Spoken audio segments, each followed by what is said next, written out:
Cool. Okay, so are we ready? Yeah, let's do it. Yep. You have the questions, Bubba? Did you just call me Bubba? Well, you called me G, so we got to come up with something. Right when we hopped on the call this morning, she's like flicking her hair back and putting her headphones in, and I was like, "What up, G?" And she's like, "G." Like, yeah, what up, G? And so I'm Bubba now, apparently, because she is G. All right. Yeah, I'd be down with an extra $1,200 a month. No kidding. So I'll probably spend it on other subscriptions, like Disney Plus, Hulu, Taco Bell, all that good stuff. Are those business expenses, Nate? I don't know. We're going to have to take a closer look at those ones. Shoebox accounting. I like that. It used to be like, get a shoebox for when you go out to eat. Get a shoebox for when you do maintenance. Get a shoebox. So they have a whole stack. And then they'll be like, but now I got to buy more shoes. Well, expense that because you need the box. It's a business expense. Yeah. Yeah, it's now a business expense because it's for accounting purposes, right? I'm pretty sure we could maybe figure that out. Team movie night for Disney Plus, right? Like, exactly. Count me in. And having Taco Bell. Yeah, while having Taco Bell. Exactly. Exactly. See, yeah, team building. There we go.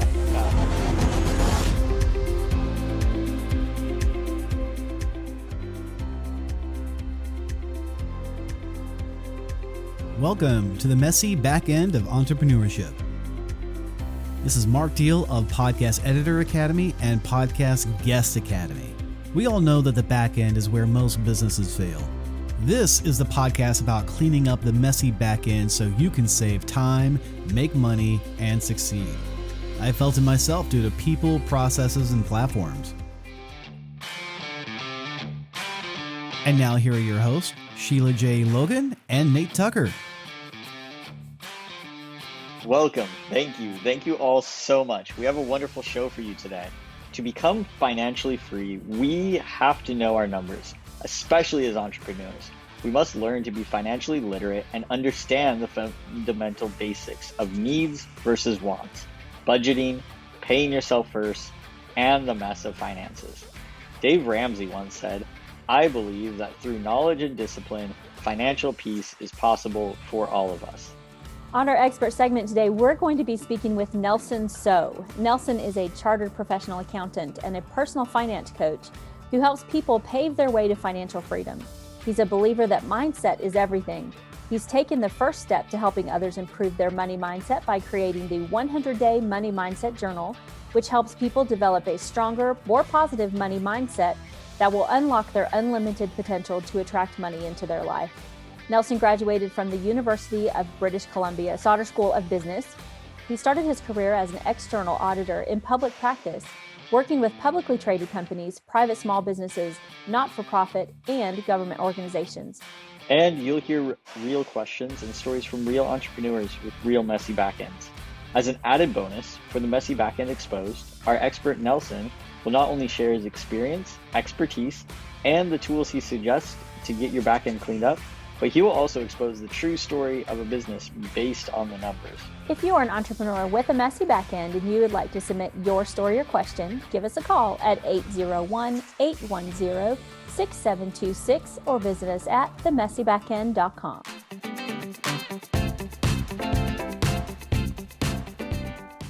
Thank you so much for joining us on today's episode of The Messy Backend, brought to you by our digital marketing agency, Lock and Load Marketing, where if it tires you out, you can hire it out.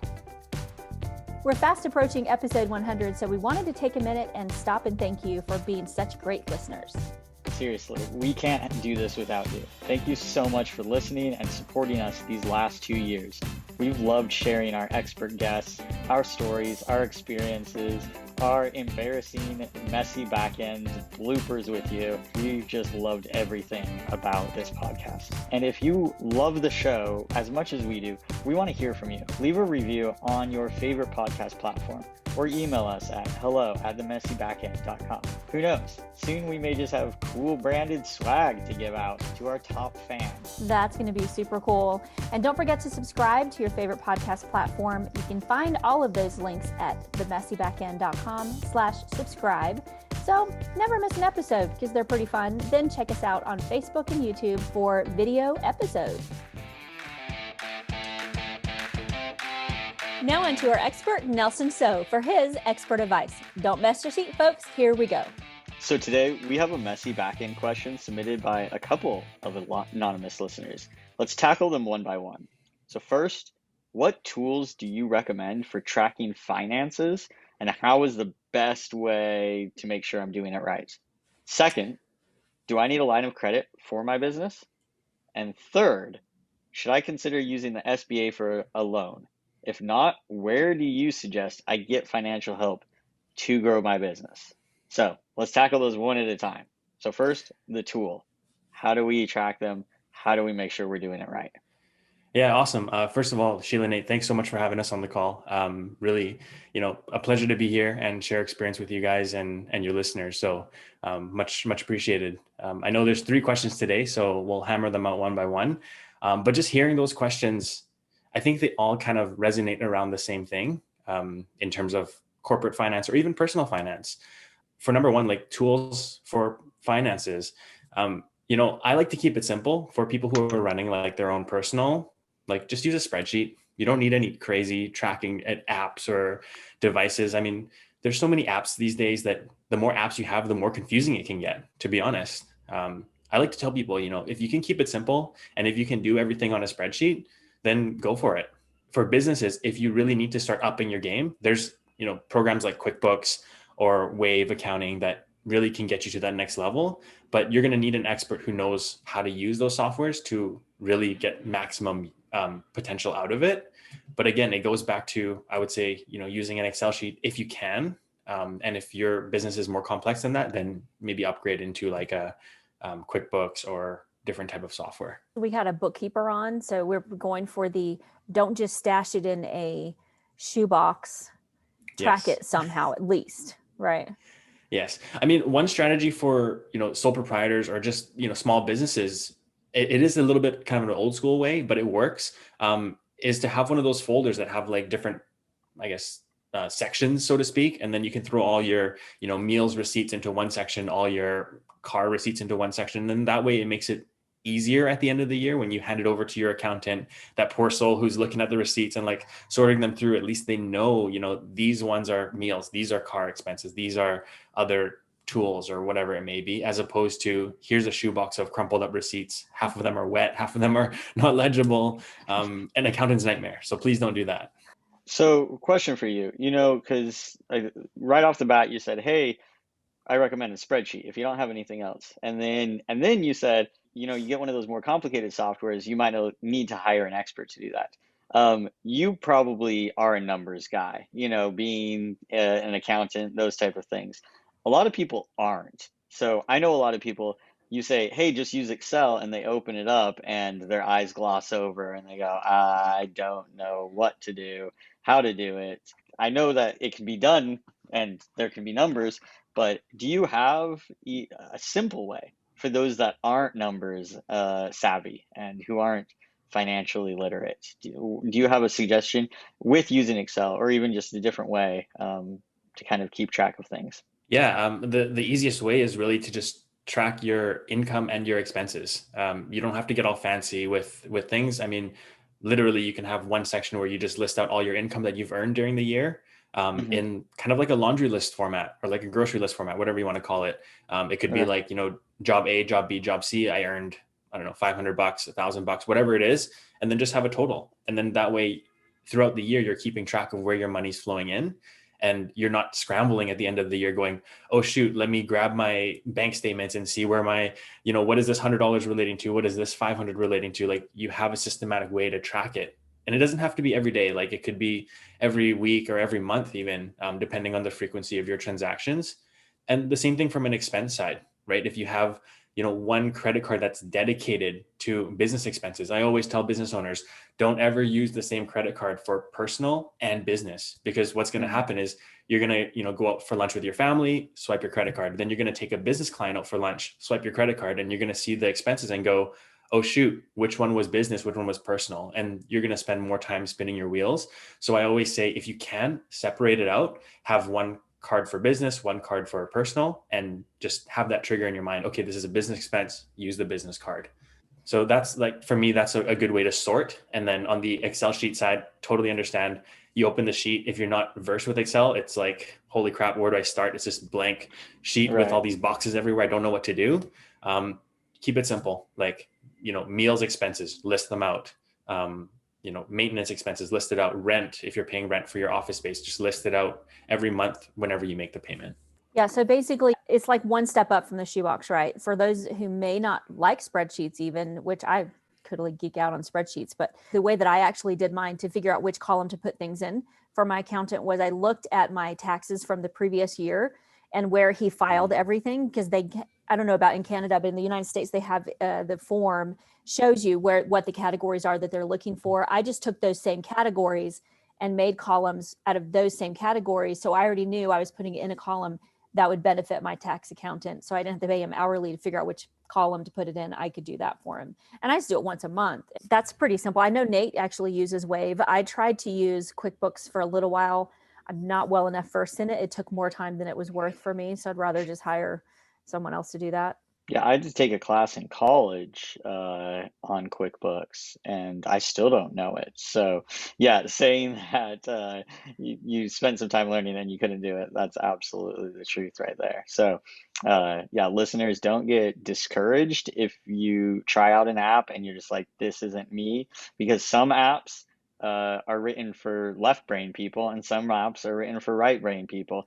And so if you're left brain, yeah, go use something like Excel or QuickBooks. If you're more right brain, go check out Wave or do what Sheila and I always do and just hire it out. Make somebody else do your work for you. That's what I say. One more question for you, Nelson, on the receipts. There's a lot of apps you can get on your phone where you take a picture of your receipt. Mm-hmm. Is that something that's helpful for accountants? Because I know you can download that into a CSV file, which is basically a spreadsheet, and you can hand that over. But I also have seen those apps where if you take a picture of the receipt, it only shows part of it. It doesn't show the whole thing. Like, what are your kind of thoughts on the phone apps for keeping track of receipts? Personally, I love the phone apps, and I'm really strict with all my clients. Like, if they're submitting photos that are like crumpled receipts or not legible, I shoot it back to them and I say like, hey, if I can't read it, we can't expense this. So I'm pretty strict with them, but sometimes like clients, they're not tech savvy enough to actually use the functionality, because what happens is these expense softwares, when you take a photo of the receipt, it asks you what category. And sometimes when they see that, they're like, oh my gosh, like this is so overwhelming, I don't really know. And then they just kind of ignore it. And it becomes like a half and half shoebox, half app. So it's really client dependent. Personally, I love the software because it makes life easier. Like you can literally do the work from anywhere. You don't have to go physically pick up a shoebox. And you can serve clients anywhere, like in North America or wherever you're located, based on, your ability to just sign in versus, hey, can you mail me? Shoebox accounting. I like that. It used to be like, get a shoebox for when you go out to eat, get a shoebox for when you do maintenance, get a shoebox. So they have a whole stack, and then they'll be like, but now I got to buy more shoes. Well, expense that because you need the box. It's a business expense. Yeah. Yeah. It's now a business expense because it's for accounting purposes, right? It's a tax expense. Yeah. What was really funny is when the client sent me the shoebox, they were like, what should we do? Like, should we wrap this in like plastic to make sure it's waterproof? Like, should we send it with tracking? I don't want it to get lost because these are our like tax receipts, right? So they went all out. And then the next year I was like, no more shoe boxes. We're moving into like an online platform, and we're going to, make it more efficient. So at least they're very happy. Scan it, right? At least scan it. Exactly. And there are apps, actually, my daughter has one that you can take a picture of a document and it converts it to a PDF. Yeah. So that's basically like apps, scanning with your phone. That would still be 10 steps up from a shoebox. Yeah. And the beauty of having a business credit card is if you literally run everything through the business credit card, you can just send your bank statement to your accountant. And if they need the receipts, then they can just pull the receipts. But at least through the bank statement, they can see what you're charging through, and hopefully decipher, is it a restaurant? Is it a office expense, or what is it, right? Yeah, that makes things a lot easier. Yeah. Cool. What's the next question, Nate? So the next question says, do I need a line of credit for my business? It's a good question. It really depends on the financial health of your business, right? If your business is operating at a loss and you need money to cover payroll or, rent fees or whatever it is, then it's always good to have a line of credit as almost like an emergency fund. But I always tell business owners, before taking out more debt facilities to really look at your expenses, because that's where a lot of companies are, for lack of a better word, bleeding money. The worst case I've seen is entrepreneurs come to me and they say, hey, Nelson, we killed it this year. We 2x'd our business. We knocked it out of the park. And then I look at their financials and yeah, maybe they went from 500K to $1 million this year, but in net income, they actually went lower because they were spending more money to earn more money, which to me doesn't really make sense. So I always tell business owners when they talk about debt facilities, really look at your expenses. Are you paying for things that you don't use anymore? Like I had one client who we audited their expenses and found out they were spending $200 a month on subscriptions that nobody used and nobody even knew the logins to. So we couldn't even cancel it. We had to call in and say, hey, we think we have an account because you guys are charging us. Can you please cancel it? So that was $2,500 or $2,400 a year that they were spending that they didn't even know about. That's totally a messy back end thing, because that's happened to me. And this is one of the reasons why I started flipping businesses is I had this gal contact me once and wanted me to do a sales funnel for her. And I asked her what her logins were. And she says, well, I have this and this and this and this. Just choose which one you want to use. And I'm like, okay, so you have 4 apples. Why do you have 4 apples? You know what I mean? If I say this, all the same software, they do all the same thing. So I said, send me, a list of the tools that you're using. And I saved her $1,200 a month, because she was overpaying for things that she wasn't using, because she was one of those people. And a lot of entrepreneurs, you get that SOS, that shiny object syndrome. You think you need to have all of the tools. And so she would just get the tools thinking that would fix her business. The tool doesn't fix your business. It's how you use the tool that fixes your business. And so looking at where those expenses are going, like you said, it makes them bleed money. Totally. That's music to my ears, saving $1,200 a month. I love that. Yeah, I'd be down with an extra $1,200 a month. No kidding. So I'll probably spend it on other subscriptions, like Disney Plus, Hulu, Taco Bell, all that good stuff. Are those business expenses, Nate? I don't know. We're going to have to take a closer look at those ones. I'm pretty sure we could maybe figure that out. Team movie night for Disney Plus, right? Like, exactly. Count me in. And having Taco Bell. Yeah, while having Taco Bell. Exactly. Exactly. See, team building. There we go. Got it. We had a discussion once, Nate and I, with a guy who we talked about cash flow.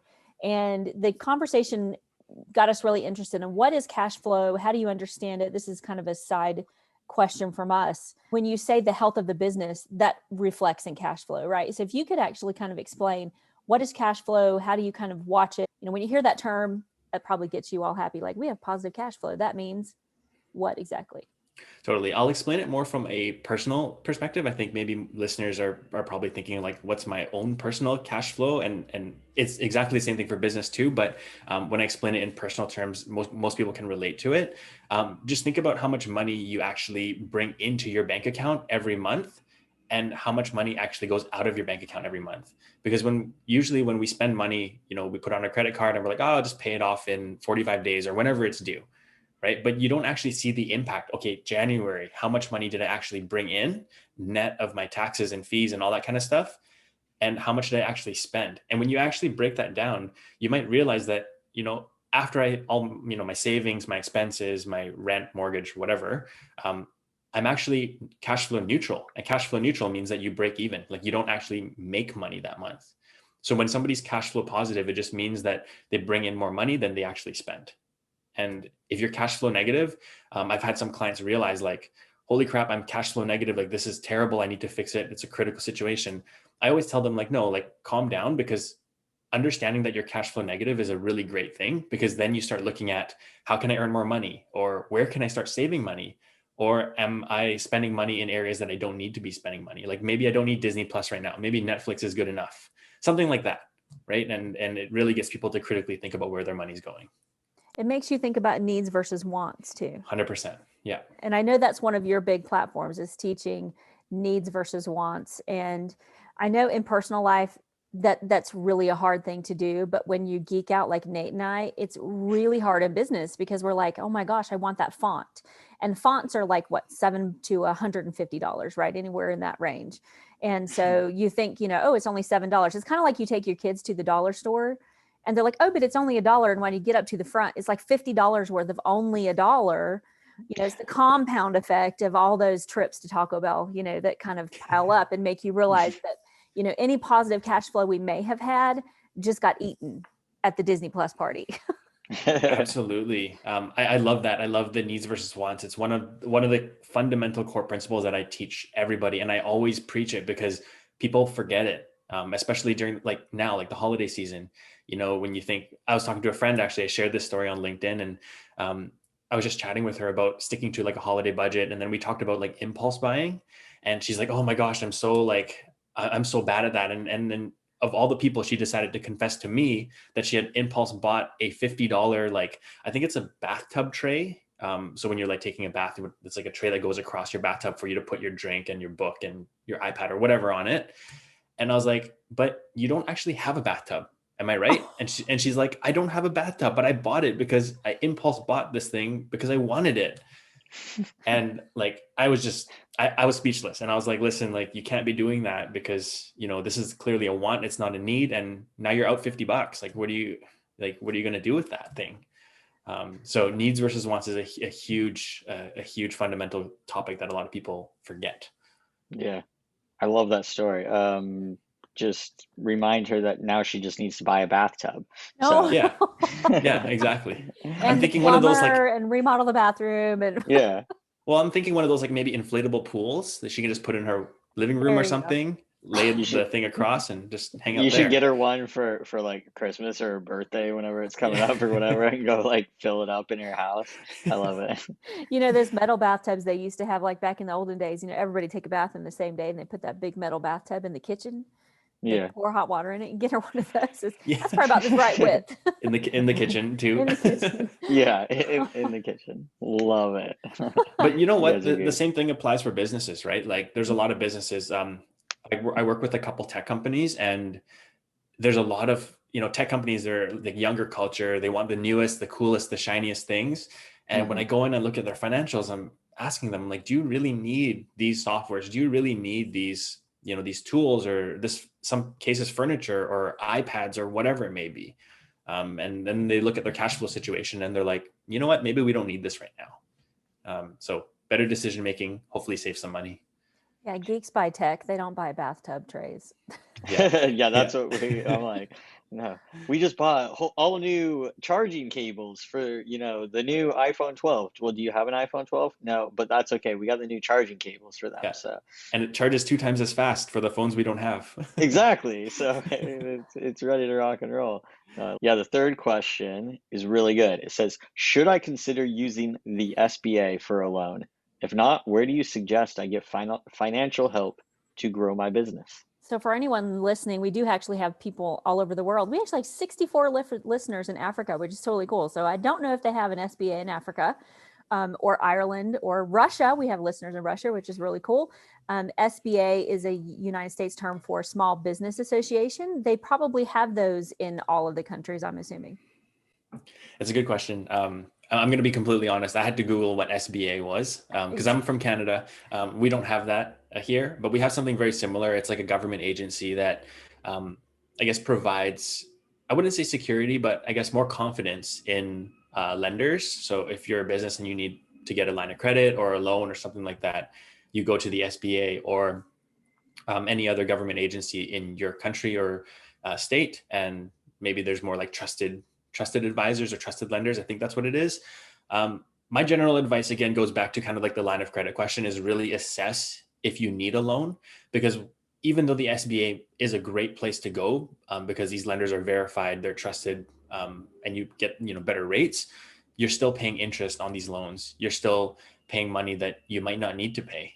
So say, for example, your business needs $5,000 to cover rent for the next 2 months.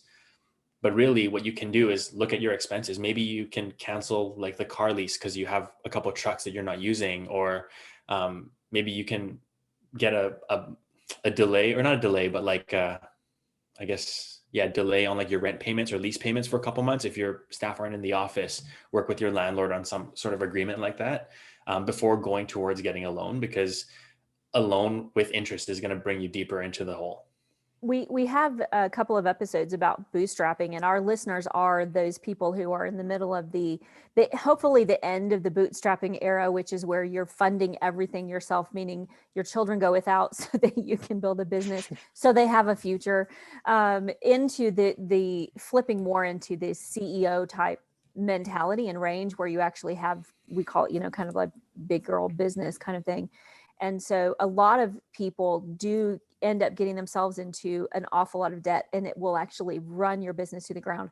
I don't have any debt for my business. I've bootstrapped the whole thing in like almost 10 years in, and it has been super hard not to do that. But at the same time, I don't have to worry about the debt payments every month.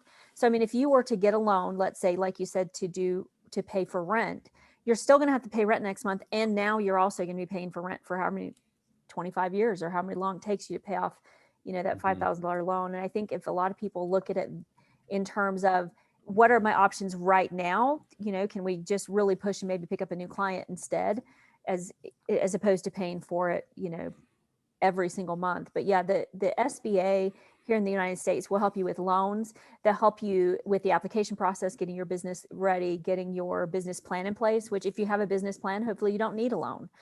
And they also help with building your business, making connections, networking, all of those other things that can maybe keep you from having to go into debt. And I know that other countries do have similar programs, and they are government funded. The really cool thing is that they're free to the user. So my connection at the SBA is one of my best mentors, and I can call him anytime and ask him any question about anything.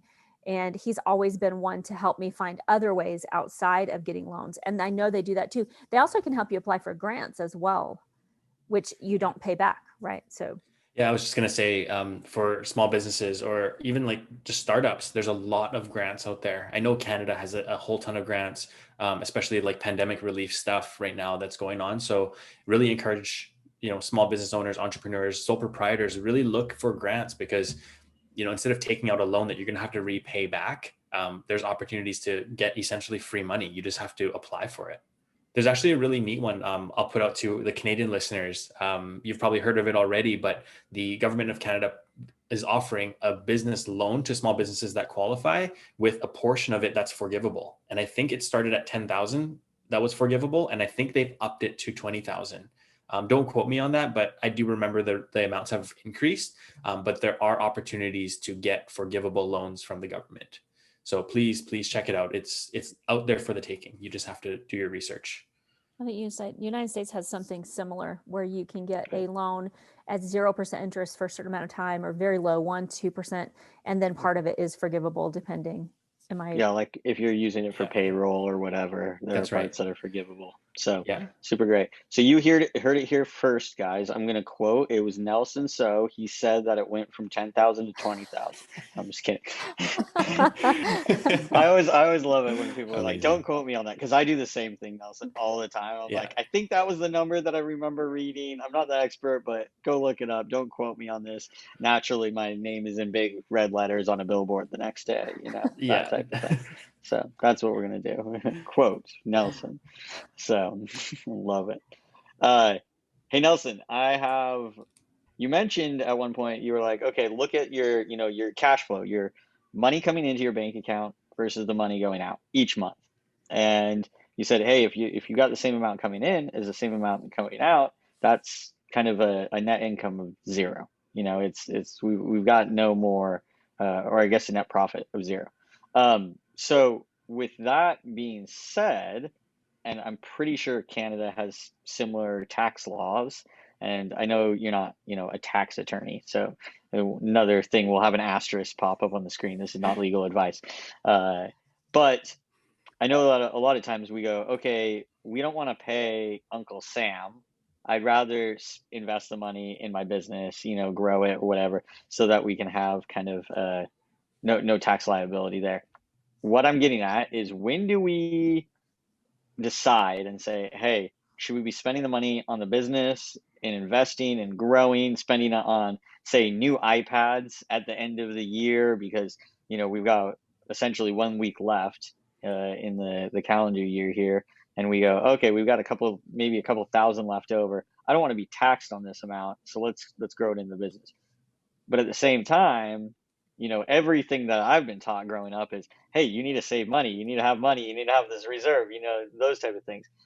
Do you have just a general advice, what you give to, your clients on where you draw that line between saving, for the rainy day fund? Say the rainy day happens in January, you don't want to be stuck without an umbrella in January because you spent it all on new iPads so that you didn't have to pay Uncle Sam.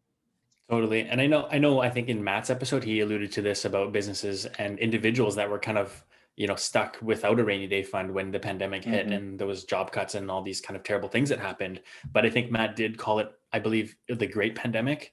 He did. Don't waste the Great Pandemic or something like that. Yep. And I agree with that, because I think businesses really need, like, where it gets really important from the financial side is to really look at, 6 to 12 to 18 months ahead. Where do you foresee your business? So Nate, I completely agree with you. Like, there are opportunities to, hey, let's invest now to save on our taxes, and buy like new equipment or new furniture, whatever. Keep in mind that those types of things like furniture, laptop, they're going to be what's called capital items. So you might not be able to expense the full amount. So if you buy a laptop and it's $3,000, you might be thinking, okay, great, I'm going to expense $3,000. But because it is capital in nature, you can only take a certain portion of it each year over time, right? So it's not necessarily like the full amount and I'm going to write all my income down to zero and pay no taxes and life's good. It doesn't really work that way. But just from a business planning perspective, I would say, you know what, if your company has plans to hire 5 new people in February, why not gear up now and, get them set up, buy the softwares or whatever you need to prepare for them to be hired and decrease your tax liability this year. I wouldn't really game it that way, because either way you spend the money this year or next year in taxes. Right. It kind of nets out. But I think psychologically people would rather keep the money in their pockets now and not pay taxes. Right. So I think the net impact over time is the same. But if it makes you feel better to pay less taxes, then go ahead and spend it. But I think the most important thing is to have a rainy day fund, because you never know what's going to happen in your business or in your personal life. And it's always good to be prepared. One of the things that kicked me in the tail with writing off everything was that I went to buy a house last year and I couldn't prove my income because I wrote off too much on taxes. So because I spent so much, they said you can't prove that you can make enough to pay. Nate is right. There's a line that you have to consider. If I had realized that I wanted to buy a house last year, then for the 3 years previous, they said I had to pay more in taxes, basically showing less expenses for those years to prove my income. So instead of buying a condo, which I was looking at a condo, my my mortgage payment would have been between $600 and $700 a month. Instead of being able to do that because I wrote off too much on taxes, I had to rent for 3 years, pay more in taxes because I couldn't write off as much. And my rent was $1,500 a month, and I had to do that for 3 years to prove that I could pay the $600 to $700, which is just insane. So if you are looking at a future of buying a home or improving your business or whatever it is that you might need money for in the future, go talk to a professional like Nelson and find out what you need to do for filing taxes now, so that a year or 2, 3 years down the road, you've done it in a way that, sure, you might be paying a little more in taxes, but you're able to buy a home and not have to rent. I mean, I could have saved, $700 a month if I had done that. And that's a lot of money considering how much I would have paid in taxes. And I think that one is more like case by case, but I guess from the bank and lender's perspective, they're looking at your tax return and saying, well, if you made $100 and you spent 95 of it, where is the wiggle room to actually pay the bank back for the money you loaned? Right. So, completely understand both sides, and there are options too around it, right? There's like in Canada we have like a retirement savings plan, which is an RRSP, and I think in the States it's called an IRA. And there's tax-free, or not tax-free, but there's ways to decrease your personal taxes by contributing to your future. You don't always have to write everything off to save tax. Yeah, see, I would have just written off less. I was a single mom and with 5 kids, and I wrote off everything I possibly could because it just made sense for me. Like Taco Bell and Disney. Like Taco Bell Plus, yes. Those type of things. I would invite Nate to all the parties, and we would talk about shop for a certain amount of time. Yep, and Of then course. it was a business expense. while watching Frozen 2, right? Exactly, Right. and talking about the business analogies from that. And just to let it go, just expenses, let it go. Let it go. Yes, Let it yes. go. That's right. Yeah, Your back end is expenses messy. let it go, and income let it grow. But is there anything that we kind of missed by just using those three? I mean, we have so many questions about finances. Those were the three that we kind of picked. No, those were honestly great questions. And especially in a time like this, businesses are, the ones that are struggling financially are looking everywhere and anywhere, to find the financial resources. And the one thing I would leave with business owners, whether it's you're a sole proprietor or you own a corporation or whatever it is to spend within your means. I think that's really, really key. I think a lot of businesses think, hey, you know what, we really grew in 2020. We, grew our sales so we can spend more money. That's called, in personal finance, that's called lifestyle creep, where you spend more as you earn more. So for example, you make $50,000 a year and then you get a promotion and you start making $65,000 a year. And then when you get that promotion, all of a sudden your Honda becomes a Mercedes-Benz and the expenses start creeping up and your 1-bedroom condo becomes a townhouse. And that's called lifestyle creep. And what happens when people hit that point in their spending is they realize they can't save any money. So that happens in business as well. So my advice to everybody is, spend within your means and just make sure that you're not bleeding cash when you don't need to. Lifestyle creep. I like that. That might be your quote. No, nobody likes a creep. I mean, Nobody lifestyle likes creep a lifestyle in personal creep. finance is probably the worst one. I like that a You lot. heard it here first, folks.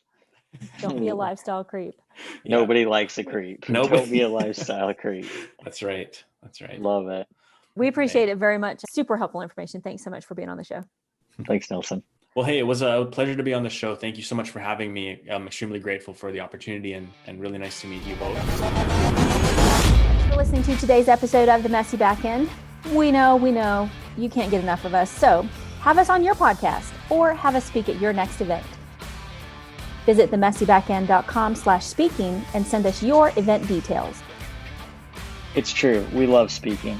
And we also want to thank our sponsor, Yes Women's Network, where you will find the connections you need to achieve your dreams. Find out more at yeswomensnetwork.com. Also, our advertiser, PodServe FM. We couldn't do it without them. They get your podcast hosted and published quickly and easily. Visit them at podserve.fm/messy to find out more. And a thank you to our advertiser, ThriveCart. They are the #1 shopping cart software that grows your income from existing traffic with high converting checkout pages, upsells, and affiliate campaigns.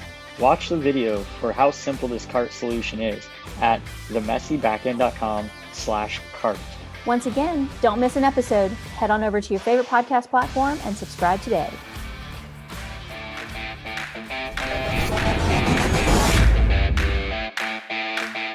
That's all we have for today's episode of The Messy Backend.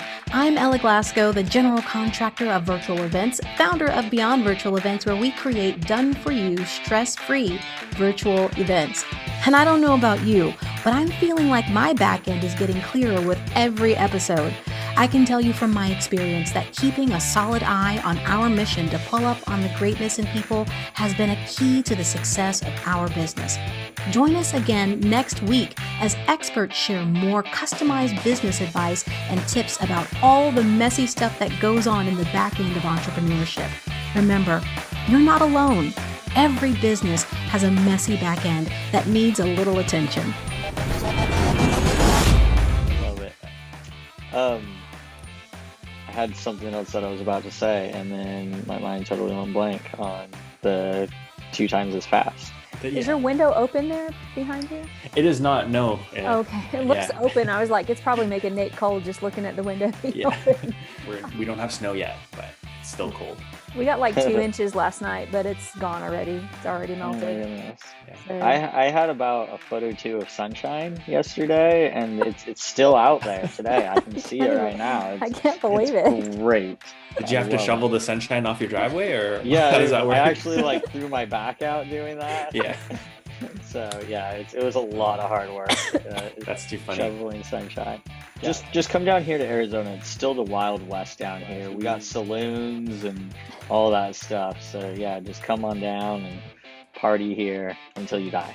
We have been really blessed to have all of you. Well, you're awesome. Thank you so much. We've got the whole team now, so we feel FSQ'd, all consulted. We love all of y'all. We got to come up to Canada and like do a team retreat or something. We interviewed Lee and he said, you know, you should have the rest of my team on because they're so much better than me. And then Matt got on and said, my team's better than me. And then Stan got on and said, my team's better than me. And Karen got on and said, my team's better than me. So let's hear it, Nelson. Hey, you know what? I am the weakest link. I'm going to admit this on camera right now. The one thing you all have in common is the humility, which does make you a really good team. Nate and I, neither one of us is humble. No, I'm definitely the weakest link. I want to take credit for that. Like my husband was saying, we actually have good chemistry. We feed off each other's harassment. Off each other's harassment. I mean, you're not wrong. No. You're not wrong. We love to pick on each other. I can't do it without you. And you know, last night I was talking to Vance, my husband, about it, and he was like, you know, I really like Nate. You and Nate have a really good chemistry. Nate really adds to your podcast. And I'm like, thanks, honey. He was like, I wouldn't listen to the podcast if it weren't for Nate. Is that what he's saying? Yes, it's true. Okay. I mean, that's fair. That's fair. I wouldn't either.